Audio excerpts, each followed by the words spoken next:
polisi. Dari kejauhan terdapat seorang lelaki parubaya yang memantau kejadian itu. Entah apa hubungannya dengan Sumanto masih belum diketahui. Dan inilah kanibal.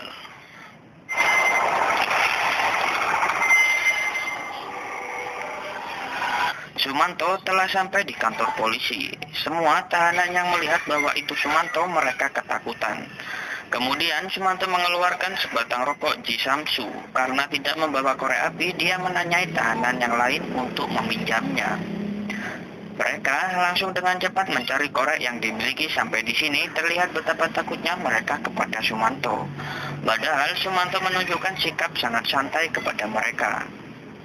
Tak lama kemudian ada seekor kecoa lewat di bawah kaki Sumanto. Melihat kecoa itu, Sumanto menangkapnya dan makan kecoa itu hidup-hidup. Hal itu disaksikan oleh tahanan yang lain.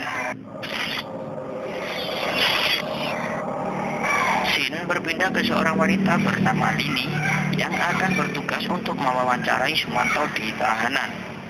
Kembali ke dalam sel tahanan, Sumanto yang terjaga saat tahanan lain sedang tidur lelap. Diperlihatkan Sumanto mengambil sebuah senjata tajam yang dilihat oleh salah satu tahanan. Kemudian dia memotong jempol kakinya sendiri dan memakannya. Tahanan yang melihat kejadian itu sangat ketakutan hingga memegangi jempol kakinya sendiri. Tak lama kemudian Sumanto menghampiri orang tersebut dan memakan kakinya. Namun ternyata itu semua hanya sebuah ketakutan sehingga dia bermimpi seperti itu. Esok paginya tahanan yang satu sel bersama Sumanto meminta agar mereka dipindahkan di sel yang lain. Alasan mereka ingin pindah ke sel karena takut dengan keberadaan Sumanto. Namun polisi mengatakan bahwa kamu dulu juga pernah membunuh orang. Kenapa saat ini kamu takut dengan Sumanto? Tak lama kemudian Lili telah sampai di kantor polisi. Sumanto menanyakan apa yang ingin diketahui darinya. Karena alergi rokok, Lili merasa sesak napas, kemudian semua barangnya terjatuh. Sumanto yang melihat hal itu mengambilkan baterai ABC milik Lili yang terjatuh, bersamaan dengan Lili yang juga mengambilnya. Saya kira di sini akan terjadi pegangan tangan antara mereka berdua dan bernyanyi ala-ala India. Namun semua itu hanya angan-angan saya semata. Diceritakan alasan Sumanto ditangkap oleh polisi karena dia telah membongkar sebuah kuburan. Namun anehnya dia tidak merasa bersalah atas kesalahan itu. Satu-satunya penyesalan Sumanto adalah karena dia tidak menutup kuburan itu dengan baik. Kemudian Lili mengatakan bahwa Sumanto telah memakan mayat manusia. Ternyata alasan Sumanto melakukan hal tersebut untuk memuliakan orang yang telah mati agar jiwanya tetap hidup dalam diri Sumanto. Pertanyaan selanjutnya, Lili menanyakan untuk menceritakan Sumanto tentang masa kecilnya. Di masa kecilnya, saat Sumanto bermain dengan teman-temannya, dia suka memakan jangkrik milik temannya.